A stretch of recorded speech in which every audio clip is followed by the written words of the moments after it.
ورزشکاران کشوری ما از مسابقه بین المللی اوید به کرته دو که در جمهوری ترکیه گذرانده شد با یک مدال طلا، یک نقره و یک مدال برنجی به وطن برگشتند. هنگام بازگشت ورزشکاران را در شهر خوجند گرم و صمیمی استقبال گرفتند. در شهر کلمبی جمهوری ترکیه مسابقه بین المللی و سمیناری آموزشی اوید به کرته دو برگزار شد.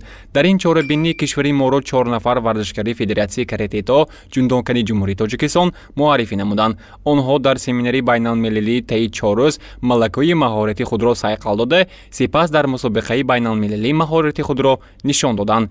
در این چهاربینی با نفوذ ورزشی بیش از 2000 نفر ورزشکاران از 20 کشور دنیا اشتراک داشتند. کراته‌چیان کشوری ما مهارت بلند نشان داده، صاحب یک مدال طلا، یک مدال نقره و یک مدال برنجی شدند. ورزشکاری پرتجربه کشوری ما میرزا عباس میرزایف در این مسابقه مهارت بلند نشان داده، صاحب مقام اول و صاحب مدال طلا گردیده، پرچم کشوری ما را بالا برداشت. ورزشکاری دیگر فاضل جان احمدوف با گرفتن یک مدال نقره و برنجی مشرف گردید. در مسابقه اشتراک کردیم، سمینار گذراندیم 2 روز. سمینارها بسیار نازک بود، سرتیفیکات گرفتیم و در مسابقه اشتراک جای اول گرفتیم. مسابقه بسیار زور شد. هر دولت ها بودن، دولت ها زیاد بودن، در 12 مملکت بودن: سربیا، مکدونیا، ایران، ترکیه، ازبکستان، تاجیکستان با بسیار دولت ها بودن. از 2000 زیاد آدم ها بودن.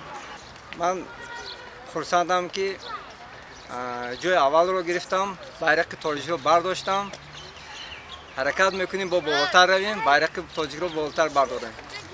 مورد به ذکر است که نتیجه صاحب استقلالی است که امروز ورزشکاران کشوری ما امکانات دارند که در تمام مسابقه های با نفوذ اشتراک نموده کشوری عزیزمان را معرفی نمایند. بنابر به گفته رئیس فدراسیون کرته دو جندانکاری جمهوری تاجیکستان فاضل جان احمدوف، محض نتیجه توجه و غمخواری های حکومت جمهوری تاجیکستان نسبت ورزش است که امروز ورزشکاران ما را در تمام کشورها گرم و صمیمی استقبال می‌نمایند.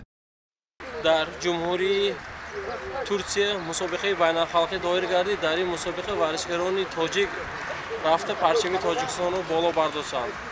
مسابقه در سطح بلند گذشت، زیاد 20 دولت ها اشتراک کردند. من منتداری صمیمی خودم رو بر اساس گذاری صلح و وحدت ملی میرسانم که تاجیکستان دولتی ما رو همچون دولتی یگانه دموکراسی دنیوی در تمام جهان معرفی کردند. ما ورزشکاران تاجیک رو در ترکیه بسیار گرم و صمیمی ما رو پیشواز گرفتند. هنگام بازگشت این ورزشکاران را در مرکزی ولایت سوخت راهبری بخش کار با جوانان و ورزش شهر خوجند و سابقه‌داران ورزش گرم و صمیمی استقبال نمودند.